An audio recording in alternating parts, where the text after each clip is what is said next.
Okay, so a very good morning to everyone that is joined in and watching us live on YouTube. This is Sports 101, and you're probably wondering why today's show has taken a different twist. So we'll be trying this out, from now till probably the end of the year as we enter into the new year, and definitely Sports 101 is here to stay. So everything possible we need to do to ensure that we bring the show to you live, we're going to make sure we do that. Obviously, this is a sports morning show, and if you have not subscribed to the channel yet, make sure you hit the subscribe button.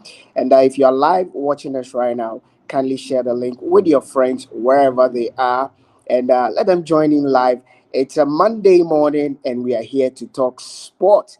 Definitely, football is going to take center stage of the discussion as the ping pong and the back and forth in the English Premier League is still ongoing. Yesterday, as well, in the Spanish La Liga, Real Madrid ensured that they closed the gap on Barcelona. In the German Bundesliga, it's still action. We'll get to talk about, Mason Greenwood, because there's a little debate ongoing that I think Thomas Tuchel should look at the young chap. We obviously get to talk about that. Literally everything in the world of sports. We are live this morning. This is the Sports Morning Show.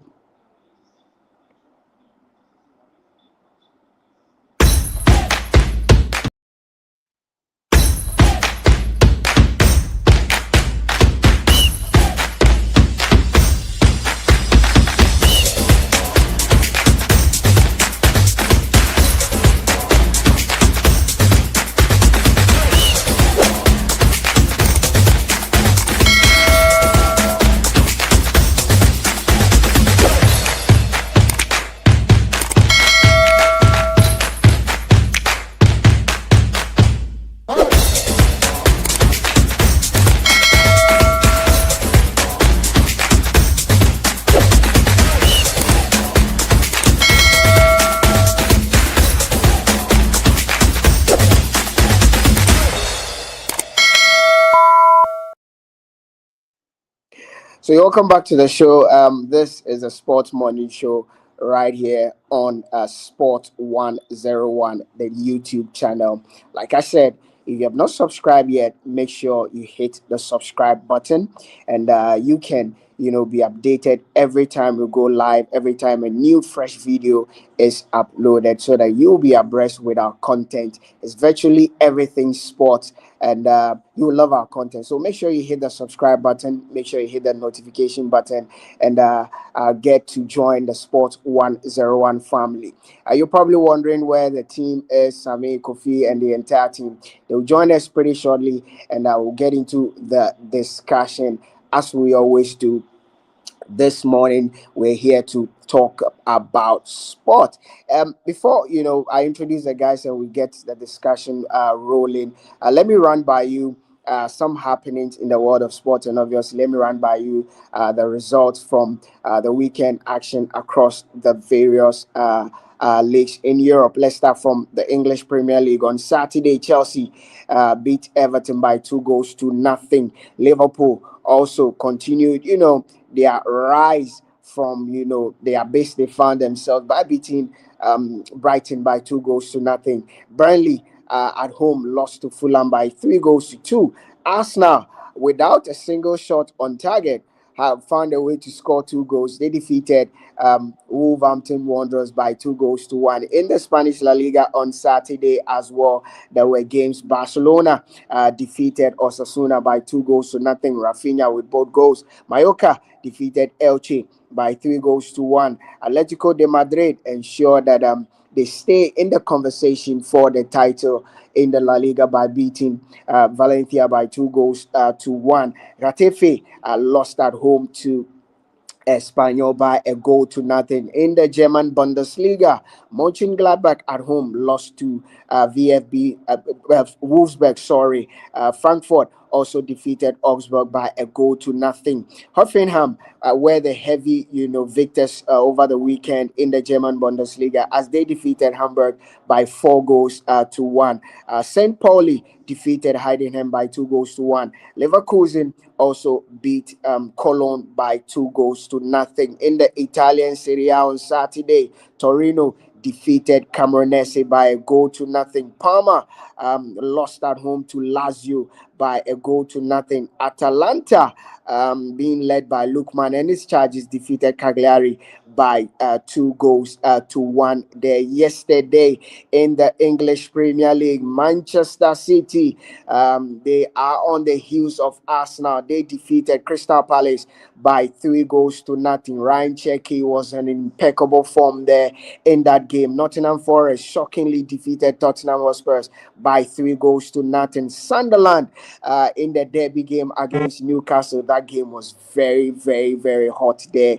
It's been 10 years, over 10 years since that derby took place. So it was an incredible historical game for both sides. But an own goal from Walter Made, ensuring that Sunderland picked up the victory over Newcastle. West Ham lost at home to Aston Villa. They happened to, score the fastest goal in the league this season, but they lost at home to Aston Villa by 2 goals to 3.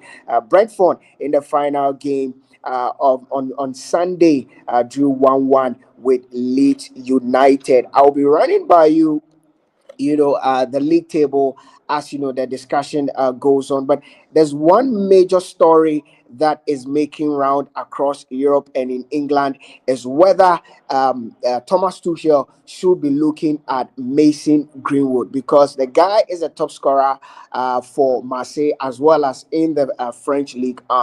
He's in impeccable form. Roberto Deserbi, described him as he thinks currently he's the best player in the world. We've seen Mason Greenwood. We saw his talent at Manchester United, albeit he had his issues, so he had to move away from the English Premier League. He's now in France and ensuring that he keeps Marseille in the conversation in the league. Marseille are third on the table, just behind La and PSG. That conversation will obviously take center stage on this morning's show and in the discussion this morning. Do you think he deserves a call up, and that everything that's happened should be put aside and just focus on football? And we'll get to hear from the guys.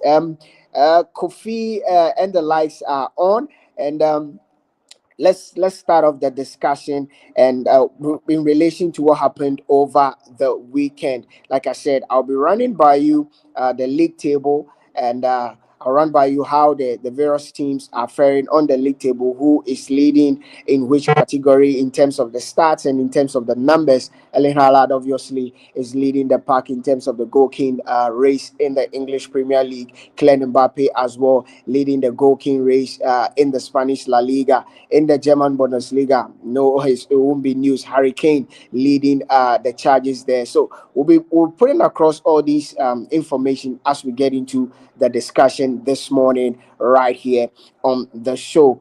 Like I told you earlier on in my introduction, this would take the format of the remainder of the year as we prepare for something big from Sports 101 for you in the coming year. So you can actually join us live on the feed if you want to join in the conversation, if you want to join the discussion, so we get to talk and see each other and have a beautiful conversation. So especially if you're on the WhatsApp platform, you can just send us a message. You want to join in live in the conversation, you want to have a take on the discussion, we'll just put you on, and we'll keep the conversation on going. So I don't know if the guys are on. I don't know if the guys are ready so that we can set the conversation going. Kofi, good morning.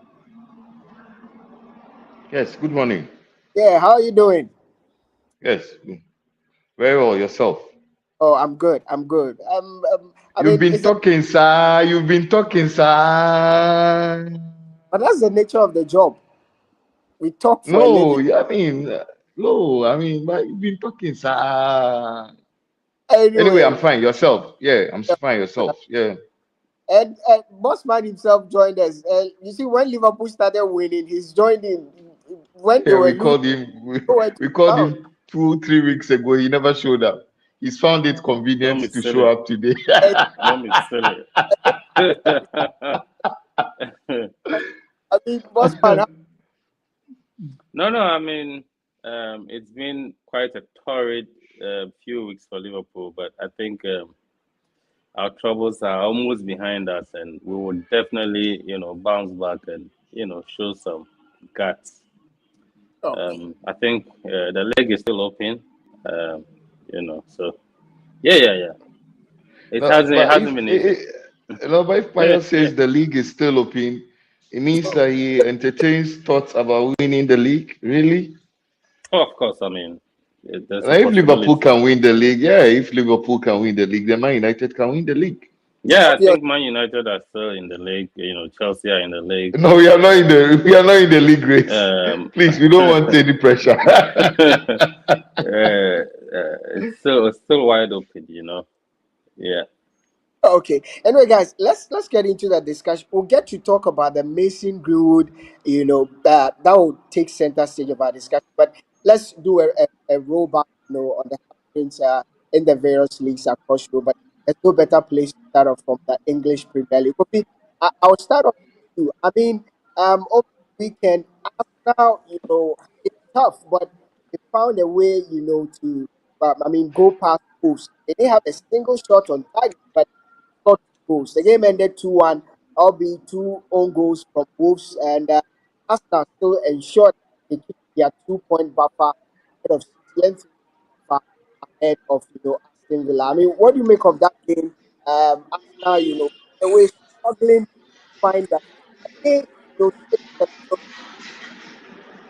Yeah, with all of the reinforcements Arsenal made in the summer, you'd expect that being top of the league and playing against the bottom placed Wolves. I mean, look, Wolves until they met Manchester United had not scored 11 hours in the league, and so you'd expect that they would not really pose a lot of threats to Arsenal in terms of they attacking the Arsenal defense. But if you watch the game, it tells you how unpredictable football and sports generally is. I mean, because you watch the game, you realize that Arsenal actually labored to a win. You understand? And you had to take quite some bit of fortune in the end for them to get the 3 points that I wouldn't say they deserved it on the day, because on the balance of play on the said day, I think that at least Wolves deserve to walk away with a point. All three goals were scored by Wolves in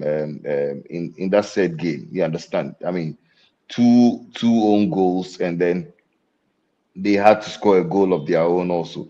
I think that Arsenal are beginning to be hunted by some of the events of the past. In the past, we've seen Arsenal capitulate when the pressure is highest, and it looks like it looked like over the weekend against Wolves, the demons of the past kept roaring their head, and I think the Arsenal were absolutely quite lucky to get away with the 3 points. It was a good game actually. In the second half, Arsenal huffed them puffed, sorry, but they didn't get too much in terms of making their home advantage count towards the Wolves goal. But at the end of the day, I mean, people will tell you that it's all about the 3 points. But we are pundits. We look beyond what the layperson sees. I think that these are one of the games that shows that yes, Arsenal could be top of the league, but I still think that they still have a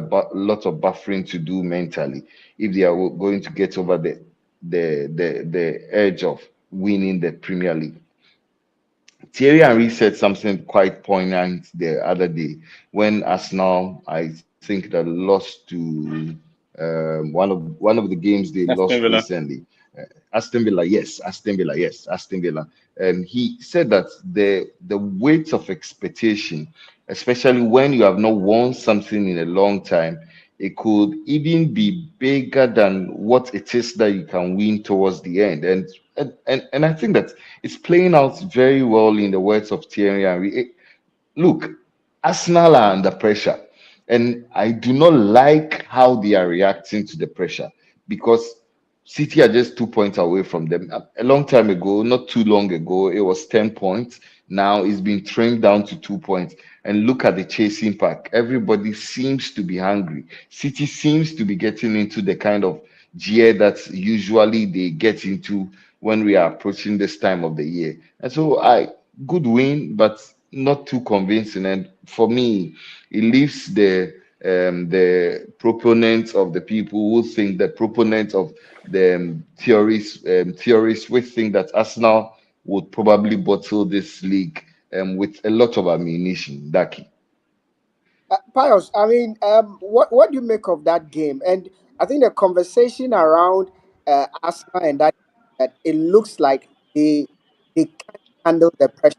Because, like I said, this is Wolves who are not in God knows how what whipping boys in the league. This at the end, you expect us to put the fear of God, label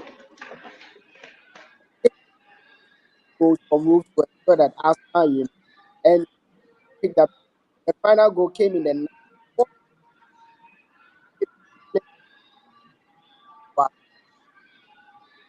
Um, Look, I think Arsenal are um, feeling the pressure.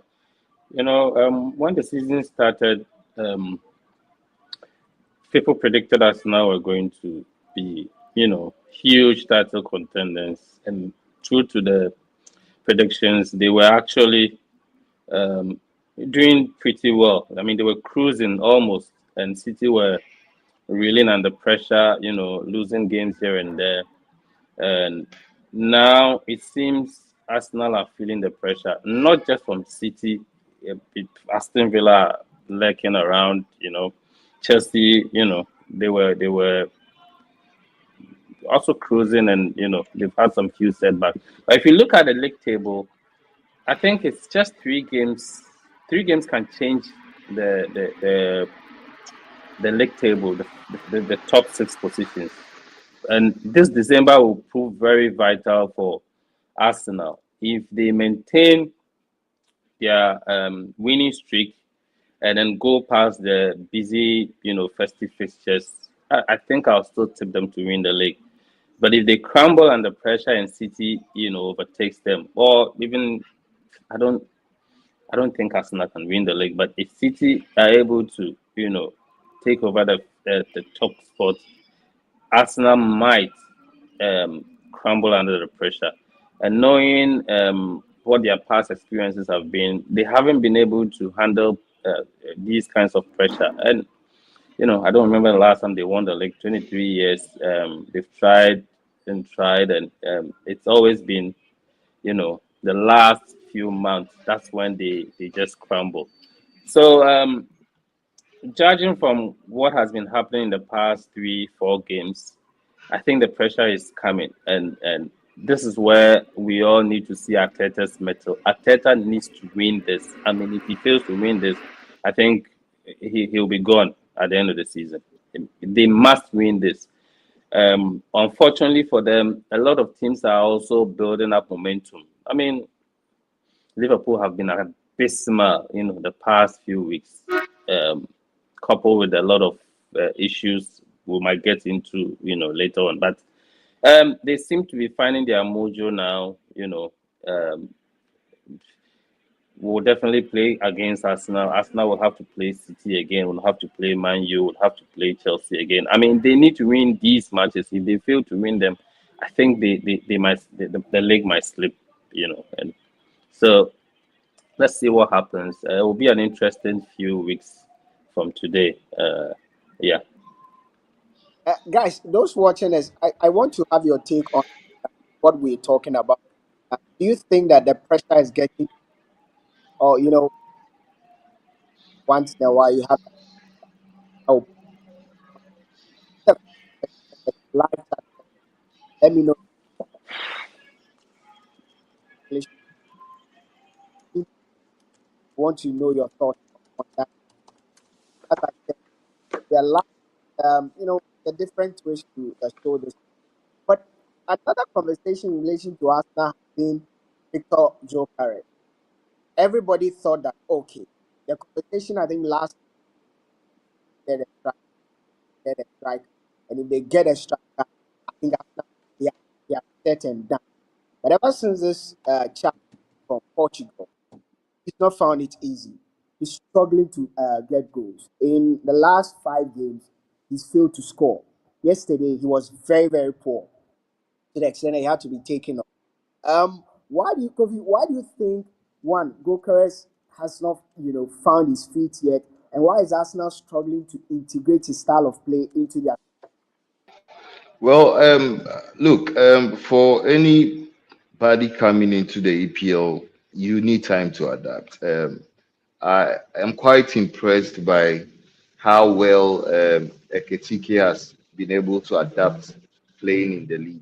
Probably because he's much younger and because of the kind of pressure Liverpool and having to move under the radar, he's been able to settle in. But I mean, the English league is a tough league to play in, and you don't get so many players coming to the league and then settle in at once. I think that nobody can dispute the fact that Gokares is a very good player, and Arsenal have bought a very good player. But the point is that if you play for a team like Arsenal at this material time, because of the gravity of what it is that they seemingly want to do, obviously you are going to be put under the microscope. But I am not one who looks at just the statistics.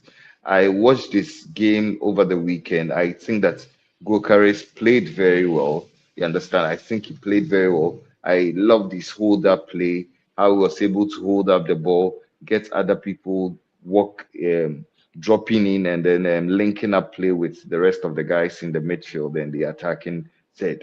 It's only going to be a matter of time before he really finds his feet. I mean, if you are even going to go strictly by the numbers, I do not think that his numbers have been all too terrible. I think he's been quite decent, but with the sort of pressure Arsenal find themselves at this material time, find themselves in at this material time. Obviously, if you lead the lines at Arsenal, your game is going to come under a lot of scrutiny. But as to how Arsenal can integrate playing with Gokares, I don't think it will happen overnight. I think that they are still trying to find ways to acclimatize to his game. If you look at Arsenal in the past, you've had guys like Saka, you've had Martinelli, you've had Odegaard, who consistently have had double digits in terms of goals and assists, and they are guys who are very good scoring goals. And so if you give them an arrowhead, if you give them somebody who is leading the lines, obviously they would have to vary their games a bit, their gameplay a bit to be able to rope in that new guy. I think that these things take time, but one thing for sure, there will be a lot of criticisms for Gokares. I'm happy the manager has jumped to his defense on a couple of times, but there's no denying the fact that Arsenal have a good player. And however long it takes, I think that Arsenal just have to hang in there, get goals from other sources. Gokares, yes, will get in the goals. Eventually, they would find some level of comfort playing with Gokares. And when they do, it will not be too much good news for the rest of the league. But for me, I think that they are still on their way. It will not happen overnight. It's lucky. But Pius, like Kofi said, this is where people expect Gokeres to show up. I mean, 14 games in the Premier League, just 4 goals. For a player so of his caliber, in quote, like Kofi rightly said, look at the way the ease with which Eketike has, seamlessly slotted into the Liverpool setup. He's scoring. He has in the Premier League, he has about 7 goals in the Premier League, having played lesser games and all of. Yesterday on Saturday, Arsenal struggled. This is where you need your 70 plus million pound striker to come in and at least put in the goals. We've seen how the ease with which Voltamade has slotted into Newcastle and is scoring. He has more goal carries. Why is it a systemic problem or is just the league and how tough it is?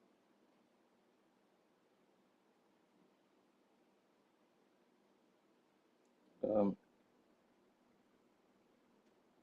Hello, Pius, can you hear me? Kofi,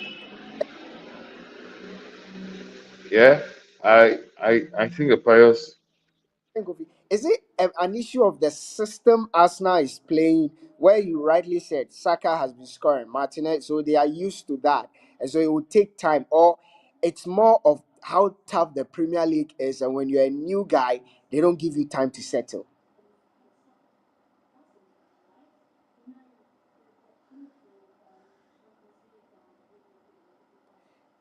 Guys, can you hear me? Hello? Yeah, Kofi, can you hear me? You're lucky. Yeah, can you hear me? Oh, so anyway, guys, we apologize for obviously it's technical, but Kofi, can you hear me now?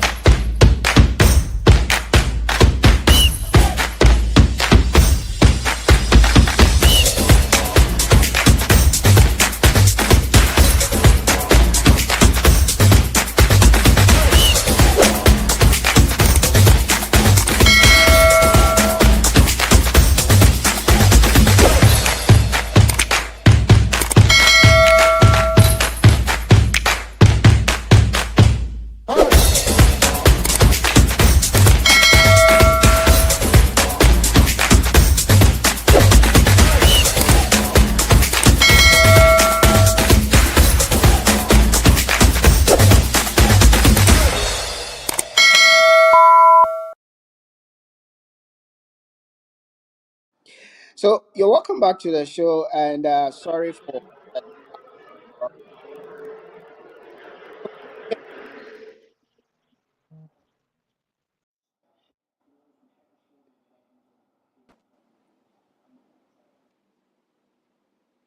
guys. Can you hear me now?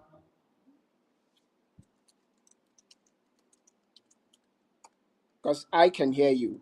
Anyway, you're welcome back to the show. This is a sports morning show right here on Sport 101. We are live on YouTube, and if you just tune in, I'm sure you're wondering why have we gone back to the COVID days when But I mean, once in a while, these things happen. But we are live, and if you have not subscribed yet, once again, make sure you hit the subscribe button, hit the notification button so that you can be notified every time we go live, and we are on live on Facebook, on YouTube. This is Sport 101. We're having a discussion on Arsenal. We started off with what happened over the weekend, where the team struggled to they labored to win, albeit by 2 goals to one victory over Wolves. And we're looking at Victor Jokeres and his struggles at the club, whether it's an issue of the system Arsenal is playing, or it's an issue of the player himself failing to adapt to the difficulty in the Premier League, and but that's where the conversation we're having when the link went off. Let me run by you the league table as at this morning. So Arsenal, they are top of the league table with 36 points, closely followed by Manchester City with 34 points. Aston Villa, who, per the numbers, are the best team in the Premier League so far. Aston Villa are third with 33 points. Chelsea is fourth. Chelsea is fourth with 28 points. Crystal Palace, they are fifth with 26 points. Liverpool are sixth with 26 points as well. Sunderland, after yesterday's victory, are seventh with 26 points. Manchester United are eighth, albeit a game in hand, with 25 points. Everton are ninth with 24 points. Brighton are 10th with 23 points. The bottom half of the table, Wolves are bottom with 2 points. Burnley 10 points. West Ham 13 points there. So these are the teams that are battling relegation as it stands there. We'll get into the conversation and we'll talk about Liverpool, what seemed to be changing and what seemed to be working for Liverpool. Let me do this message. Arsenal playing style doesn't suit him. The midfield hold up the ball for too long, and the wingers don't cross either when he's playing. So,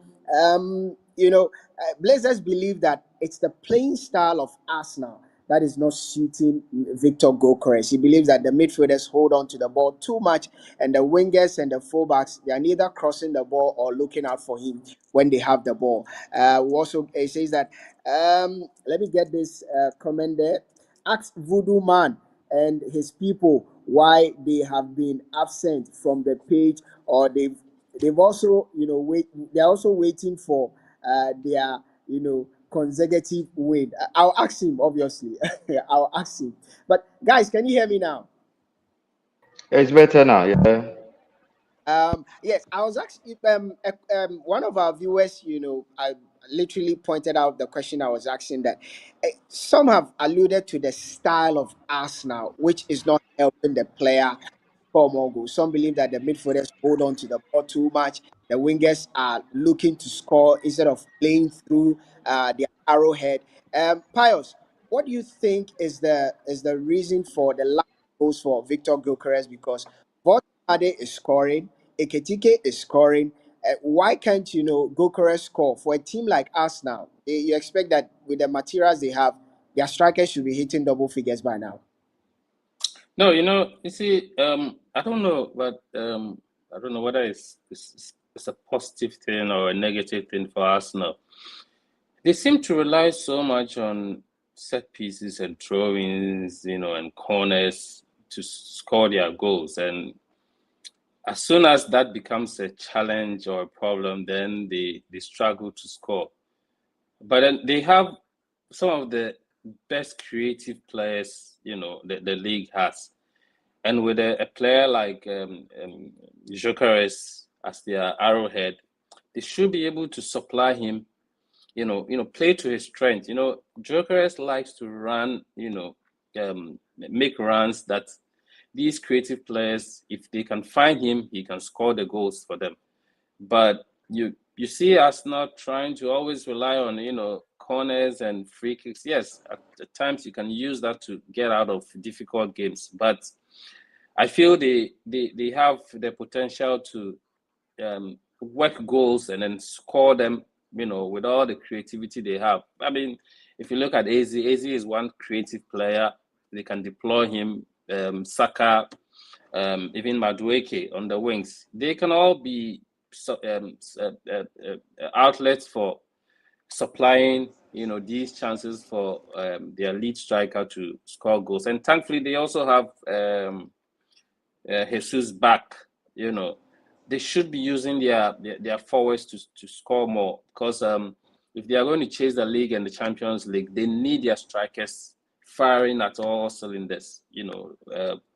To really be serious contenders. So I think they are not playing to the strength of their striker. That's what I see, really.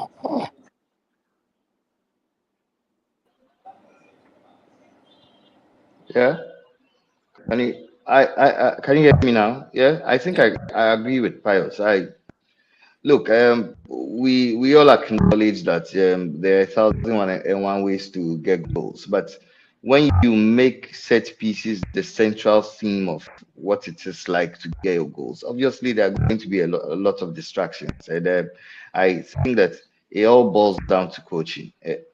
This is where the manager needs to earn his money. And for Yeah. me, like Pius said, you look at the number of creative players that Arsenal does have. We should not be having this conversation. If you look at the creative players Arsenal have, Saka, Martinelli, there's Trossard, there's Odegaard, there's Eze. There are all of these guys. I mean, who can get that telling pass? There's even Zubimendi for the role that he plays. We've all seen him at Sociedad. We've all seen him in the Spanish national team. We all see what it is that he can do. We should not be having this conversation. And for me, I think that is It's all down to coaching. This is where the coach needs to earn his money. And if a striker like Gokares is suffering in that sense of the word, we should be asking the coach a lot of questions because it should not be happening. Yes, It, like sh- it should not be happening. Kofi, let's switch the conversation. Liverpool, I mean, they seem to have, put the problems, they have behind them in a way.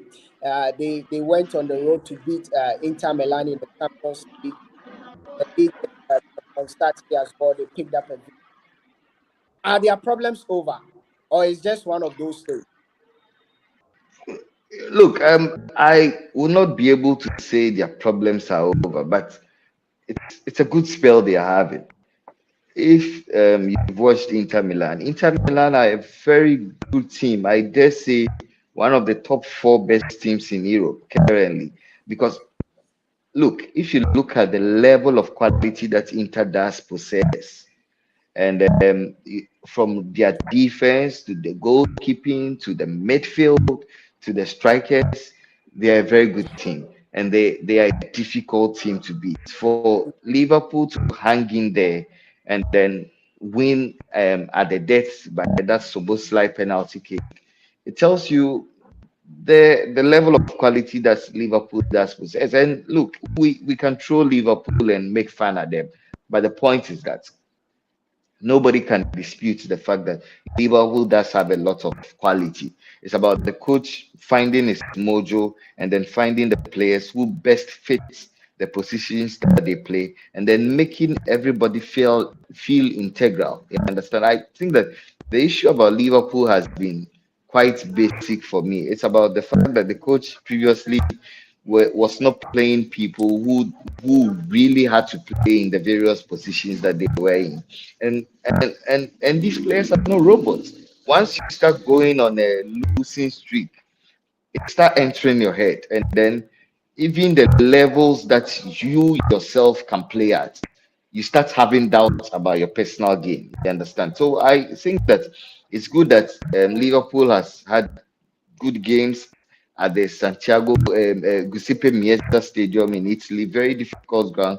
Going there and getting that victory, and then over the weekend also getting a victory in the EPL. I think that it leaves a feel good factor within the ranks of the team. And I am happy for somebody like Eketike.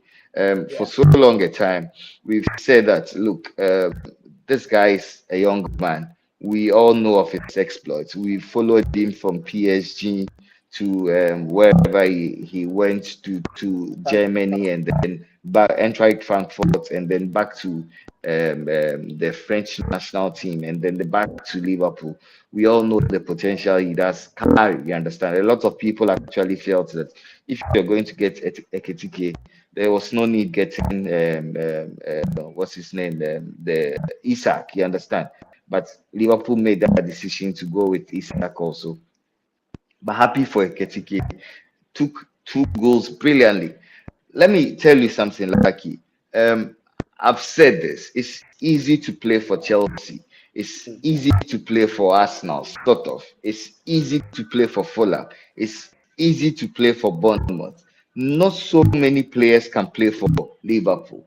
One, because of the legendary status that they carry, because they have so much history behind them. You understand? So if you are a player, and then for a player who plays in the number nine position, there have been legendary players who have gone before you. There's been Robbie Fowler, Kenny Douglas, Michael Owen. The list is endless. Luis Suarez, you understand? I mean, recently. And so, if you are going to step in that number nine position, you are playing against history. You're playing against all of these legends who have worked before you and have played that position and have been cult figures at Liverpool. So it's not easy for a young player like Eketike to work in that in those ranks and then do the things that he's doing. Happy for him, happy for the rest of the squad.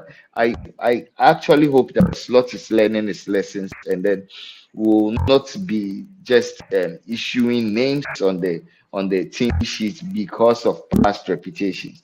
I think that like I've said, I mean, Salah overstepped his boundaries with that interview. I think he was silly.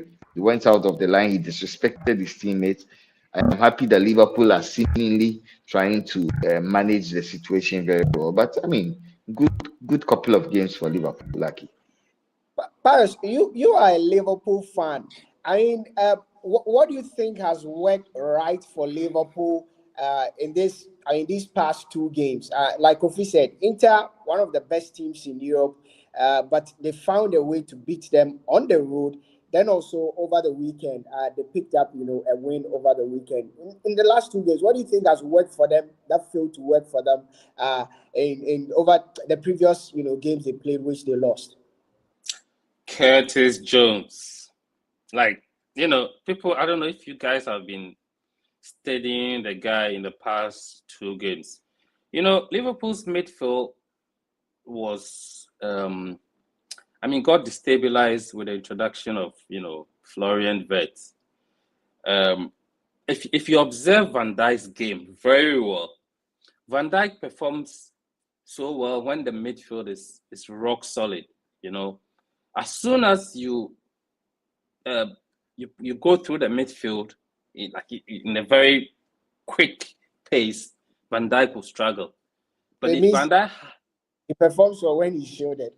Of course, yes, of course, because defenders have their strengths and weaknesses. I think Van Dijk's weakness is during that man-to-man defending. That's where he's so good when he has time to survey his surrounding and defend. He defends very well in spaces. But when you go, one-on-one with him, and you're a very quick player, he struggles. That's his weakness. Every player has their weakness, so I'm not really bothered about it.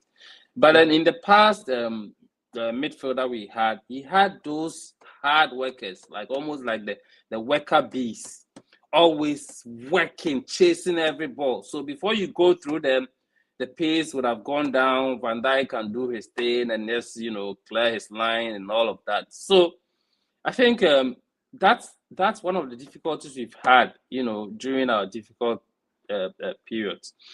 Now, Curtis Jones, the introduction of Curtis Jones, the reason why he's not the hardest worker in our midfield, but his ball retention, like you will struggle to take the ball out of him. And so whenever he's on the ball, I'm comfortable.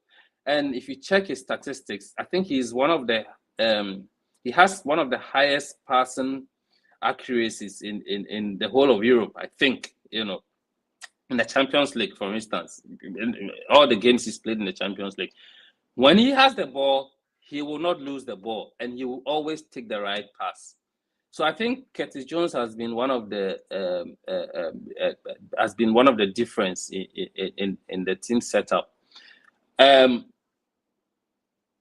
think that another player I feel was being misused by the coach was Dominic Szoboszlai. Dominic Szoboszlai is the one who would chase every ball. The moment the coach started using him, playing him on the right side of defense and, just switching him around, it's also destabilized our team. We couldn't chase balls. We couldn't, press very well. And our midfield was all over the place. Anytime we play against a team that, that can play counter football.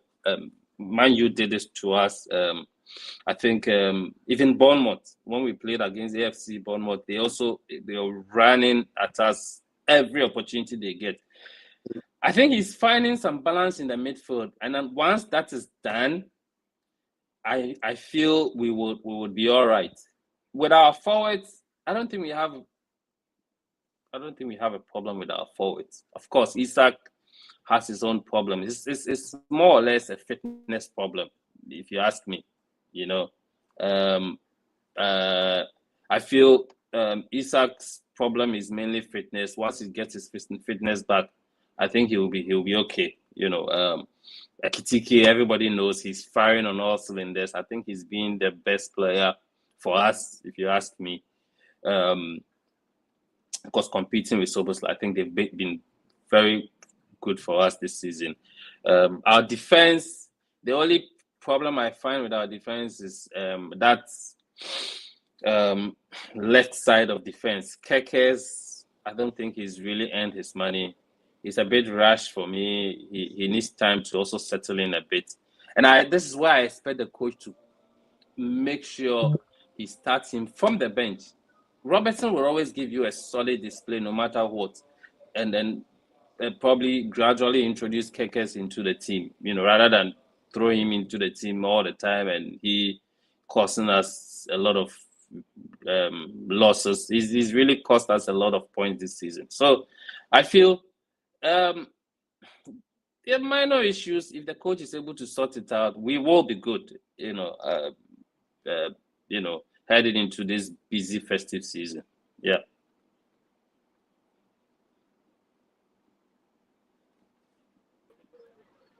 I think like he's gone off. Yeah, I mean, what do you think? I mean, really?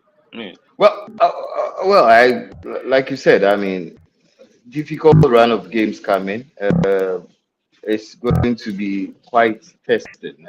But I mean, once you're able to grab a foothold, I'm happy you spoke about the influence of Curtis Jones. And look, for teams like Liverpool, Man United, all of those other legendary teams, they've always had those homegrown players who have walked into the team and then excelled. And then it's always been a comfort zone for some of these players, provided you can walk the talk and then operate at the levels that we expect a Liverpool player to operate. Curtis Jones has been one of those players who has been very much maligned in the past. But everybody deserves a chance. And once Yeah. he's been given the chance, you are able to fix the midfield. You are able to keep hold of the midfield. I think that what Slot has done convincingly this time around has been building blocks that are quite stable. Have a stable midfield. Put Soboslai in the midfield. He's Yeah. one of the best players in the midfield when he is on his game. We've seen him for Hungary. He's captain of Hungary. We've seen him and the things that he's done in the past. So put Soboslai back in the midfield. Forget about all the price tags. I mean, like you said, I mean, get a stable defense. Put Van Dijk in there and then get somebody who can chase balls and work hard in the midfield. Once you're able to do that, I think that we should be good to go. For me, I am happy with the influence of Curtis Jones and then all of the things. At least it keeps Slots away from the firing line a bit Yeah. because look, Yeah. he's come under so much pressure I in the think last few weeks Slot and was under intense pressure. I've on never seen him under on pressure, the and he verge was of being sacked. talking I mean, absolute nonsense. All that, when he came the first season, he was okay. I mean, everybody loved him in his press conferences because he was winning. And then he starts losing yeah. and he's always talking absolute nonsense. I'm No, like, because yeah, that's the no, Premier League. you cannot fault him, Pius, because I mean, coaching a club like Liverpool does come with a lot of pressure. Everybody Yeah, is going to come at you, especially when he did what he did last season. It was quite unexpected. You understand? yeah, So everybody thought that, okay, hold on, come on, look, the guy has walked into the league, won the PL. Let's see if he's able to create a squad that can change the fortunes of Liverpool over the course of history. You understand? So let's see if he can build that dynasty. He can establish a dynasty. So obviously, it was going to be difficult for him this season. yeah. I mean, Sometimes I, I I, think I that get the fact that people were giving him intense pressure. It's expected, but at this point, he can defend himself because look, no team can survive with what has happened to Liverpool. Like you can't walk into this season and expect to win the league when you've lost one of your prolific um, scorers. Diogo unexpectedly lost Diogo Jota. I mean, of course, Darwin Núñez wasn't the most prolific striker around, but he was a game changer, And then Luis Diaz, one of our most active wingers, he was always running at defenders, creating spaces for our forwards to score. You lose him, and then the balance of the team is gone. And he Yeah. trying new things, it was just not going to be that easy. So yes, I could cut him some slack on that, but we can also say that he's spent a lot of money to replace these players. So we can't also give him all the excuses, all these excuses. So yeah, I mean, as a manager for a top club like Liverpool, you need to, manage these pressures and then earn your money. He's being paid well, so I don't have pity for him at all. Okay. Well, I think that I think that Diaz was one player Liverpool shouldn't have sold. Yeah, Honestly, and he's one player. Liverpool should have given him everything that he needed because he's really hurt the team. He's yep, really hurt the team. I mean, Liverpool retrospectively should not have sold Diaz. Yeah, I I think agree. that it was a terrible, terrible decision to let him go. Yeah. Can you hear me? Yeah, I can hear you. Okay. So I mean, I've got some calls that people want to join me on this chat, and I just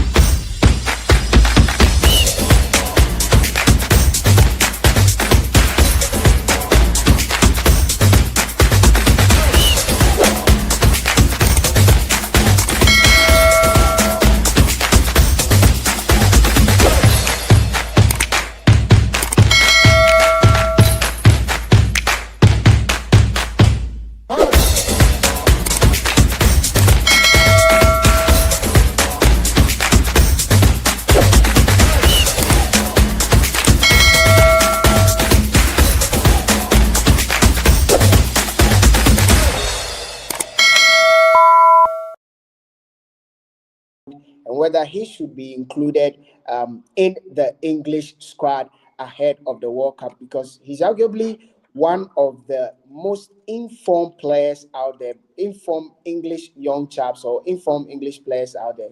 We'll be talking about Mason Greenwood, and we'll dovetail into the La Liga and talk about the La Liga as well. But it's all exciting in the English Premier League. Like I said, Arsenal on top with 36 points, followed closely by Manchester City, 34 points. There's Aston Villa, 33 points.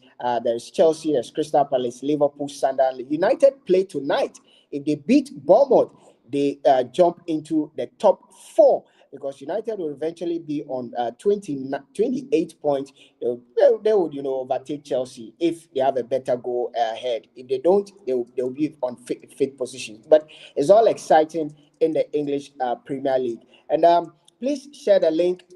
Tell your friends that we are live. Let them join us live. This one says that today's show has been very, very balanced. Oh, thank you very much. There, keep your comments coming. I'll read them as and when they come there. But guys, let's now talk about the big story that's happening, or literally blowing across the English media. Mason Greenwood. And I'll start off Mason Greenwood. I mean, we know the circumstances that surrounded his departure from Manchester United. Even that there were calls that he should be brought back and United should not have let him go. Since last season, he's been on an incredible form. Roberto De Zerbi described him as, for him, he's the best player in Europe right now. He's actually the leading goal scorer in the French league and for Marseille. Yesterday, he even scored the winning goal for Marseille against Monaco. Kofi, I'll start with you because you are a United fan. You saw all the drama unfold with his saga. Kofi, Mason Greenwood and the calls for Tuchel to include him in the English squad ahead of the World Cup in June next year. Kofi, should the guy be called? Well, for now, we all know that Mason Greenwood is not being called because of political reasons. Um, on the basis of performance, there is no way Mason Greenwood should not be in this English national team heading to the World Cup. I think that he is absent because of political reasons. And for me, I am not too excited as a United fan because look, United has always had a long tradition of bringing exciting players through the academy. And if you look back from the days of David Beckham to Ryan Giggs to Nicky Batts to Gary Neville to all Paul Scholes, all of these guys who have come through the academy. Um, United really had not really had that player. And look, when Mason Greenwood was coming through the ranks at the academy, people like Sir Alex Ferguson um, sort of gave their prophecy about him even before he became the full-blown United player. And to see him do what he's doing, top five attackers in Europe, I would comfortably put him there now, um, because he plays for a big club, Marseille, a club with so much tradition in France. And I saw his game yesterday, not just his game. I've seen him play in the Champions League. Yesterday, he scored a beautiful winner for Marseille against Monaco. Good game. He's not in the English national team, lucky because we all know what it is a big deal for some of these offenses, especially against women. The case of Mason Greenwood is a bit complicated because this was against his old girlfriend. Now they are married, they have a child together, and so you think about it, it's quite a lot of complexities. But on the basis of performance, there's no way Tuchel should be letting this guy not be in the team. But like I said, I think he's not in the team because the political reasons far outweigh the footballing performance that we see on the field. Like, Yeah, I mean, well, Pius, I I don't know what you totally, think, but it looks yeah, like he's out of the yeah, I picture. totally agree with you. If there's one young player I've been, rooting for, from Man United, it will be Mason Greenwood. I think he was a big talent. Of course, unfortunately, with whatever happened, the incident that happened, United had to make a decision. I think the decision United made was wrong anyway. They could have just hanged on a bit and then found a better solution for that unfortunate incident. As you said, the guy is now married, with a kid. He's playing exceptional football away. I think United have lost a very huge talent, and I feel it's about time the discussion has to be made for him to be included in the English national team. I'll choose Mason Greenwood ahead of Rashford any day. England will have a far better chance of winning the World Cup with Mason Greenwood in their camp, even if they have to drop Rashford. I think that he's such a talent. I don't know how these discussions will pan out, but I feel um, a discussion has to be had, Yeah. and then get him in that squad. Do I have is that lyrics? Is lyrics? Oh, okay. Lyrics will join in the conversation pretty shortly. But guys, I don't know who will take this, but can the English media, can the team withstand the pressure that would come with having to have Mason Greenwood called up to the national team? Because when he gets the call up, I think the attention will switch from the team and what to. We know that the English media, can the team withstand the pressure? I don't I know who think was. they can. I mean, I think they can because you see, the initial outburst from the media, the English media can be very, unforgiving. It's up to the coach to shield the team from those noise, from the media.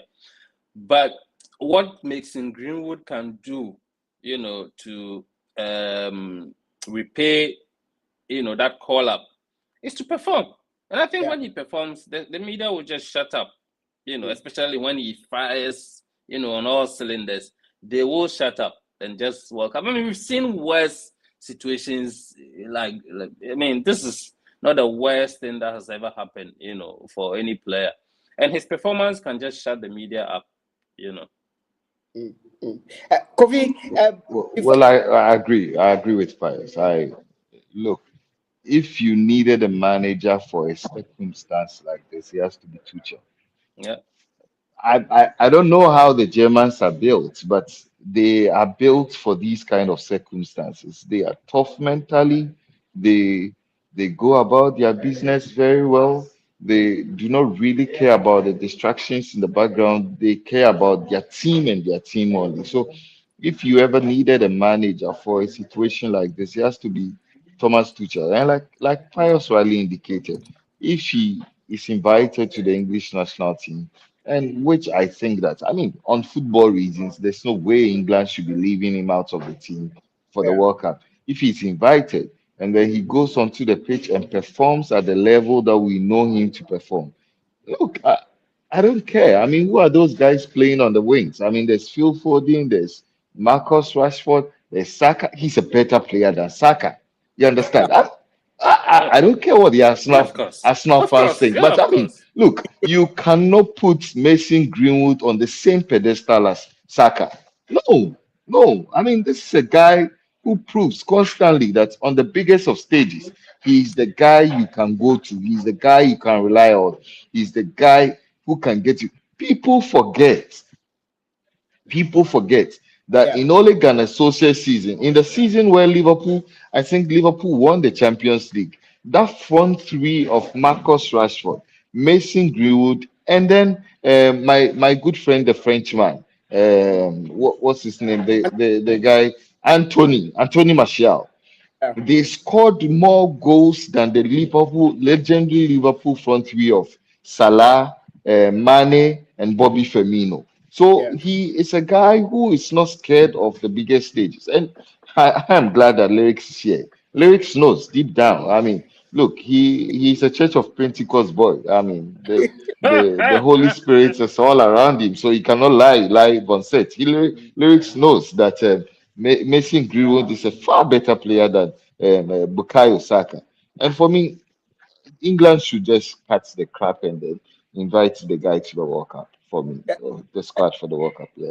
Lyrics, Kofi draws you in the conversation. I mean, what's your take on Mason Greenwood? Because right now that conversation is ongoing. He's inarguably one of the best forms of his life, scoring for fun. He's playing beautiful football. Should the English national team or Thomas Tuchel call him up? Forget about what the media will say. Look for the players that can get the job done. Call the young chap. Or you think that the peace surrounding the team is more important than any other? Okay. Good morning, Lucky, and good morning to my senior men already on the Yeah, call.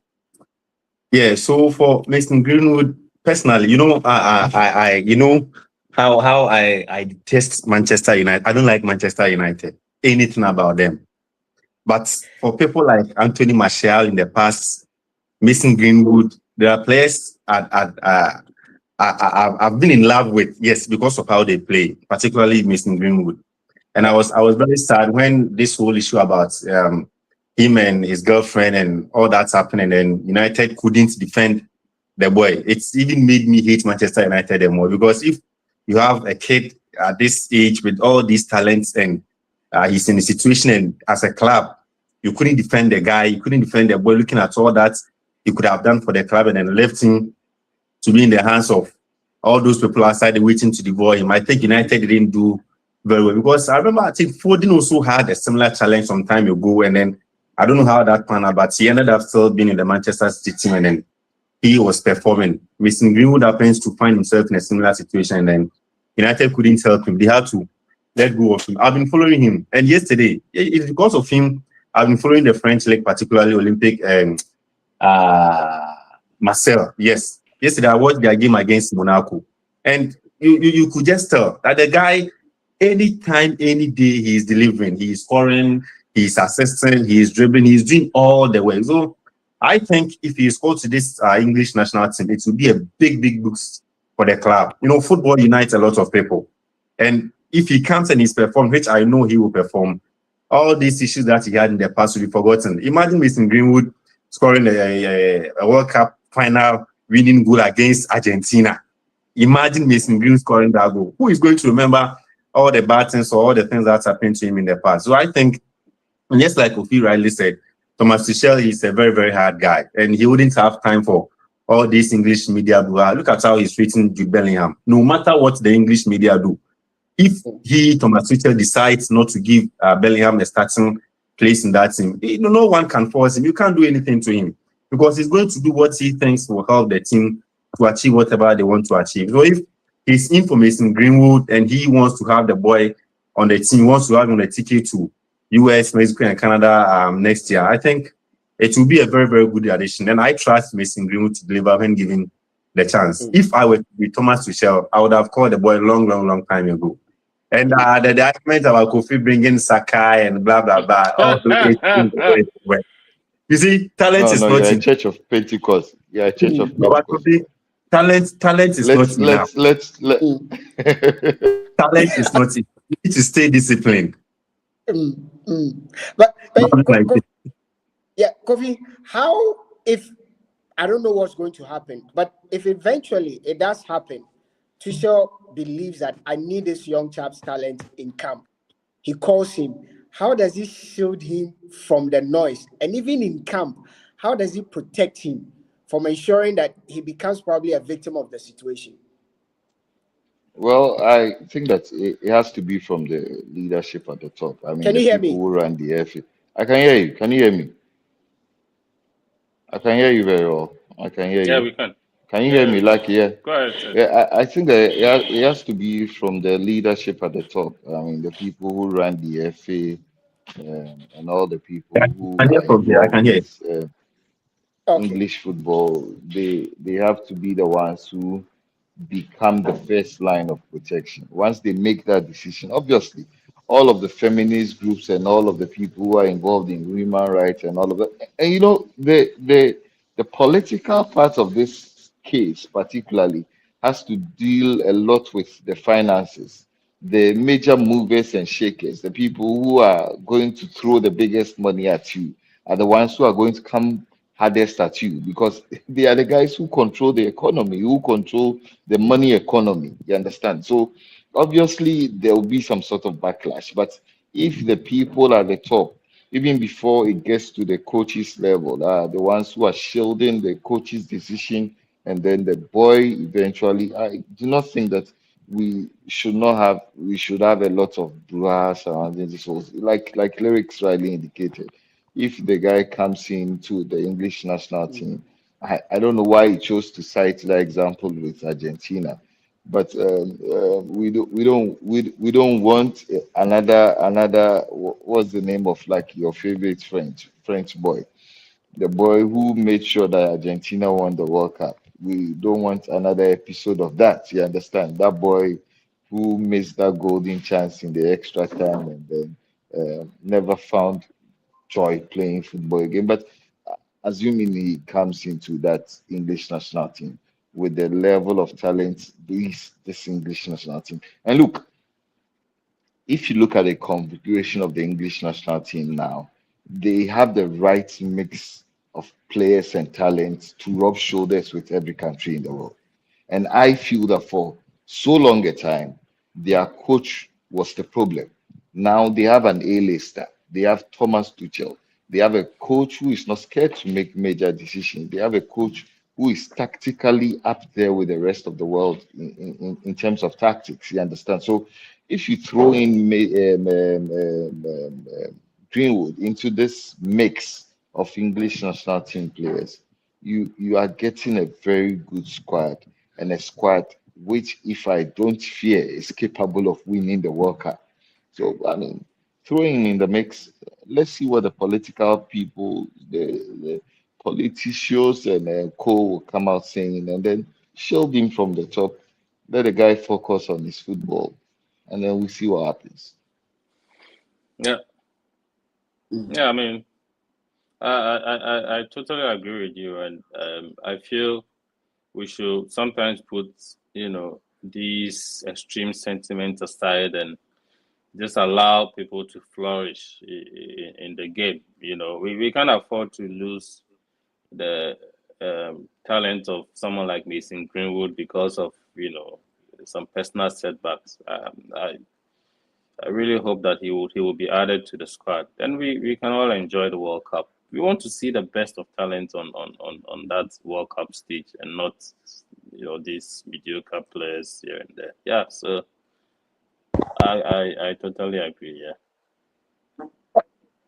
Again, if you're watching us, this is our sports morning show. It comes off live every Monday and Thursday, exactly 9 o'clock to 11 o'clock a.m. And today we've decided to give you a different twist to it. But you'll be seeing more of these streaming where you can even get the opportunity, like lyrics, called in and joining the discussion. And what we will be doing is that we can assure our lovely viewers and listeners that we're putting together something amazing for you where we will be streaming every single day from Monday to Friday, bringing you top quality analysis, top quality sports and discussions to ensure we keep you updated on everything sport. We're talking about the Mason Greenwood saga.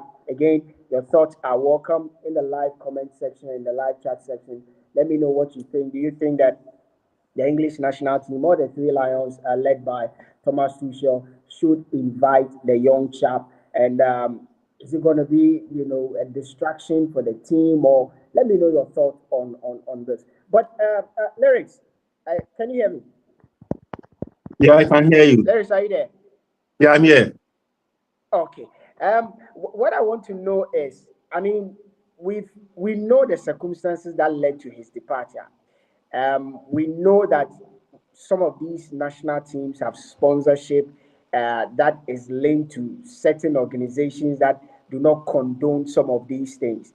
And for Manchester United's situation, one of the reasons why they had to let him go was certain section of the club, the supporters, even they were scared about sponsorship and all of that. And so, in order for all the noise to die out, let's let him go. Genuinely, looking at Tuchel, looking at the way he stood up to the Jude Bellingham and Morgan Rogers situation, if I'm not playing, I'm not playing, and all of that.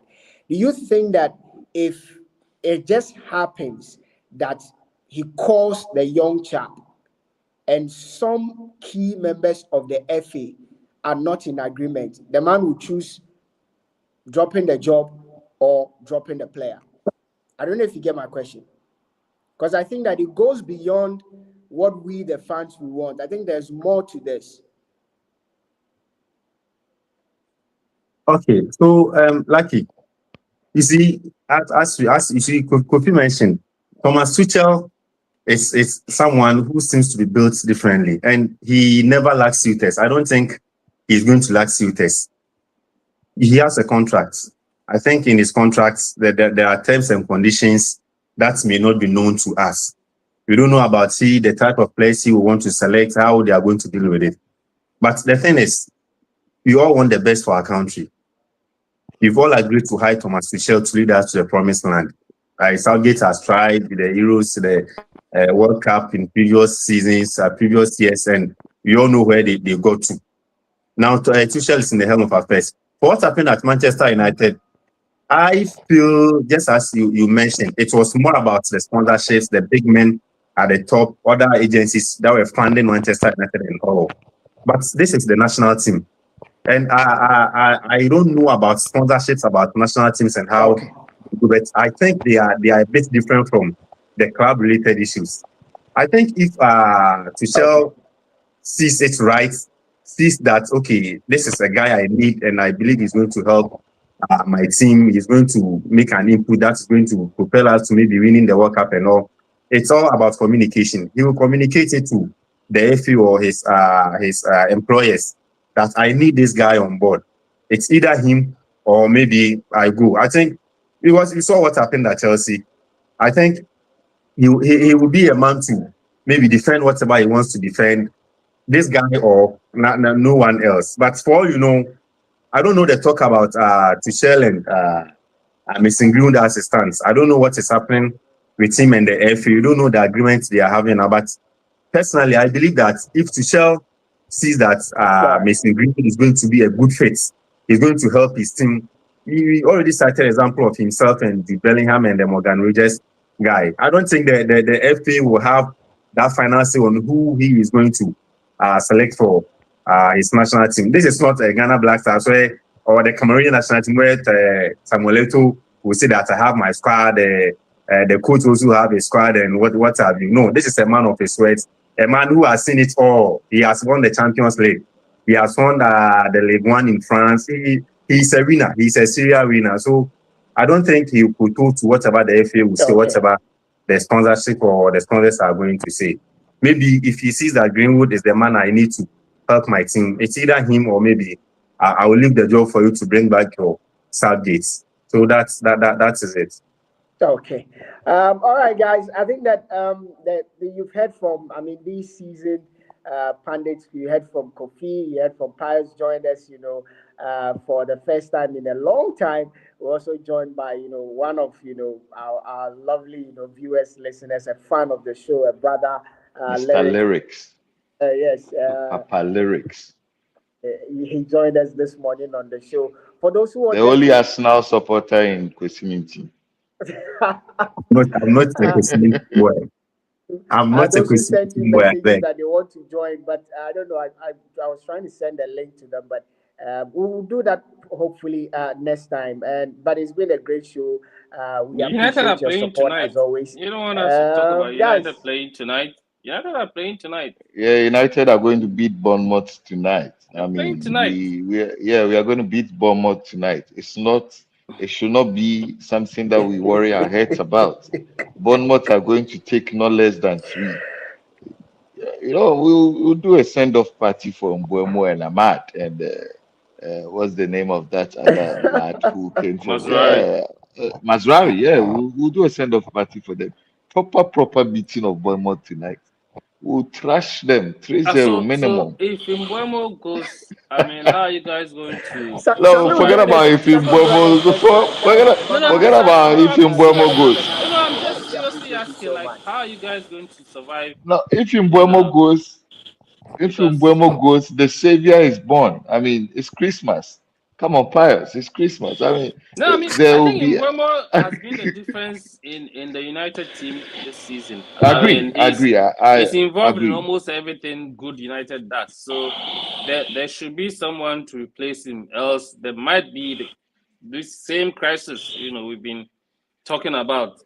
Well, I think I agree. I think that Mbeumo has been massive for Manchester United this season. He brings in that level of work, that level of maturity, that level of, for you to play for Manchester United, you need somebody who is desperate to prove everybody wrong. And I think that for players like Mbeumo, he's brought in that level of determination. Look, for a long time, he played for Brentford. And if you've watched his career path, he's always been one player who wants to make a difference everywhere he's gone to. So went to Brentford, come to Manchester United. Look at all of the issues that surrounded his transfer from Brentford to Manchester United. Eventually has come. He's performed very well. And I think that he's going to be a big loss for Manchester United. But there again, this is where Amorim needs to earn his money. If you are going to be somebody who comes in and does the difference. So we'll see what happens tonight. Yeah, I think it's probably in the past few years one of the signings that I've been impressed with, because United have had a very bad, transfers. It's been signings. He's probably the only person who seems like he really wanted to come to Manchester United and play well, and he's been doing pretty well. So let's see how it goes. It'll be a big mess. Yeah. But I'll beat Bournemouth tonight. Yeah. Hey, do you need a certain Antoine Semenyo? You don't agree we'll beat Bournemouth tonight? We'll beat Bournemouth. Do you know Antoine Semenyo? We will beat Bournemouth tonight. I really don't have a skin in the game. I mean, if you win, okay, because really, you know, you need to win anyway. Otherwise, the pressure will come back on Amorim. You need to win this match, really. Yeah. So, Well, I see Manchester United beating Bournemouth tonight. well, I don't have a skin in the game, I don't as I see them said. beating. I don't see them beating Bournemouth. They don't have the men enough. They don't have the men enough to beat Bournemouth tonight. You know, Semenyo hasn't scored in the past like 3, 4, or 5 games, and it's nights like this that he's going to show what he's made of. Yeah, He's come let's see to run how down. it goes. Yes, against my. You see, remember his performance against Liverpool. So when he meets the big boys, that's when he comes to the party. When he meets the big boys, and remember Ivan Nelson, that their number 9 is also back. He was injured for some time. He's back. I'm sure that Krupi Junior guy will be benched tonight, and Ivan Nelson will take the starting role. It doesn't look good for Manchester United. It doesn't look good. They might go down after tonight's game. Yeah. Yeah. Let's see how it goes. We'll be back to discuss, whatever happens in that game. But I feel United will probably win. Probably. I think you would have to. No, man,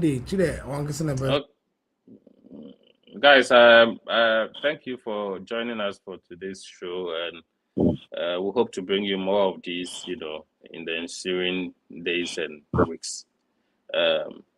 Take care, and then join us back soon. Bye.